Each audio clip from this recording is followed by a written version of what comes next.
5 years ago, disenchanted with the trajectory of my career back in the US, I made the decision to move to Asia, first South Korea and then Shanghai, China, for work purposes.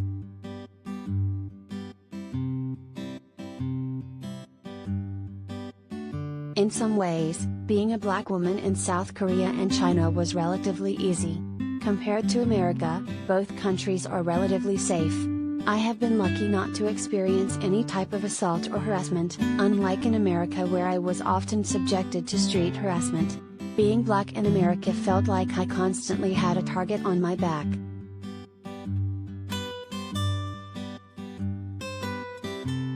While I haven't been singled out, I certainly haven't been catered to either. Both Asian countries that I've lived in are largely homogeneous with their own beauty standards that hold up white skin as a premium. Being in a culture with almost no black people also means that things I once took for granted, like makeup and hair care products, are largely inaccessible.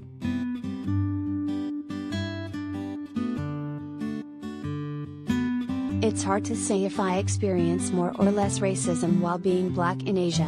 When it comes to my life in Asia, I've never really felt as if there was a systemic or historical agenda against me or people with my skin color.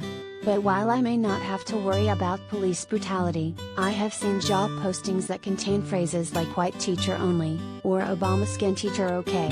People also take endless pictures of me on the sly, and I've been offered skin bleaching cream because apparently the Shanghai sun is making my skin too dark.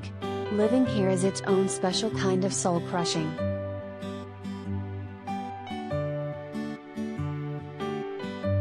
After a year spent in South Korea teaching English as a second language, I made the move to Shanghai, China, where I taught ESL again before transitioning into the world of media. Career-wise, I've made many strides that have made my move abroad worthwhile. But when it comes to interpersonal relationships, particularly that of the romantic variety, life in Asia has left much to be desired.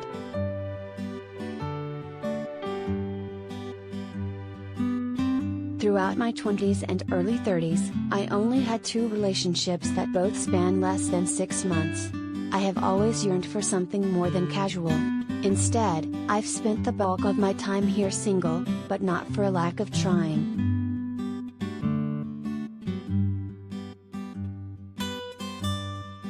For one thing, the expat life can be a rather transient one.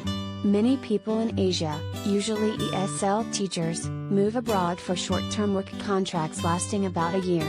As such, it often feels like I'm in a perpetual adult gap year cycle meeting people who want to jump into bed with me not long after figuring out how to pronounce my name correctly.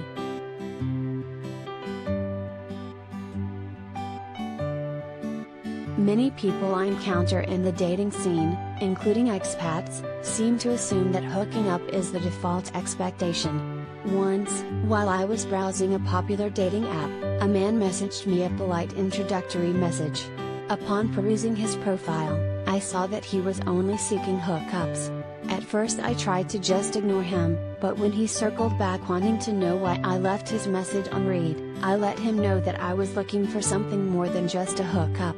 Offended by my honesty, he scoffed, "This is Shanghai. Good luck with that."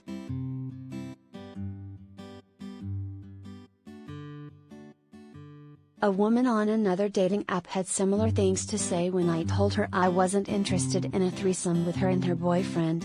I wanted to date someone not already in a relationship, to which she informed me, "That's gonna be a hard stretch."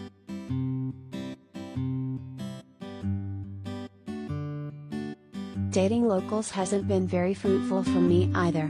South Korean and Chinese cultures both seem to worship all things having to do with whiteness, from skin bleaching to double eyelid surgery.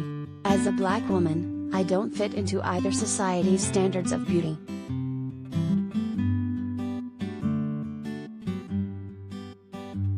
When I talk to friends back home about my lack of dating prospects, they often sheepishly reply, "Maybe it's because of where you live." For all the things that Asia has given me, a robust dating life is not one of them. East Asia is generally not a place where anyone goes with the intention of dating black women.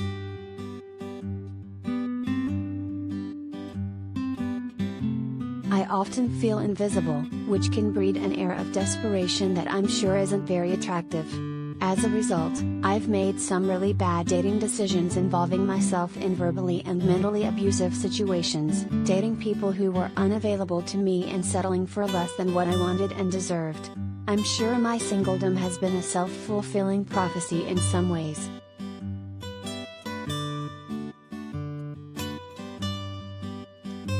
Still, it's hard for me to discount my loneliness and desire for companionship.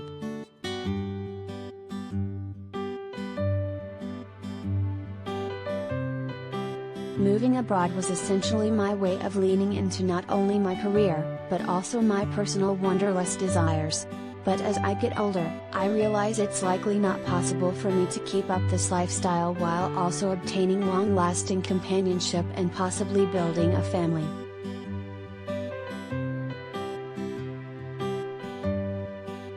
My friends' words often echo in my ears. I've been thinking more and more about moving back to America in search of the relationship that I desire. Perhaps I do need to live and date someplace where there are people who look more like me. I'm not getting any younger, and I need to face the fact that maybe I am getting in my own way by continuing to live in Asia as a black woman.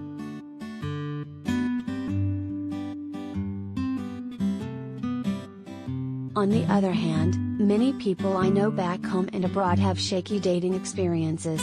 Many of my happily coupled friends argue excessively, feel unfulfilled or stifled by their partners, or just go through the motions simply because they have an apartment leased together.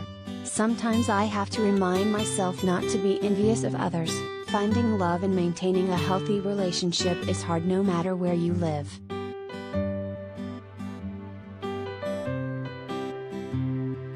For now, I'm working to find a healthy balance in my life as a single woman. I'm trying not to come from a place of scarcity. Instead, I want to enjoy my days and be happy with the experiences I'm able to have.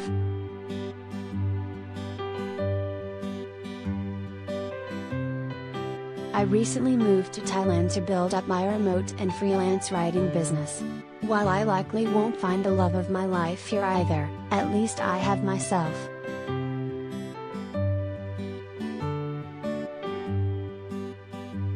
Do you have a compelling personal story you'd like to see published on HuffPost? Find out what we're looking for here and send us a pitch.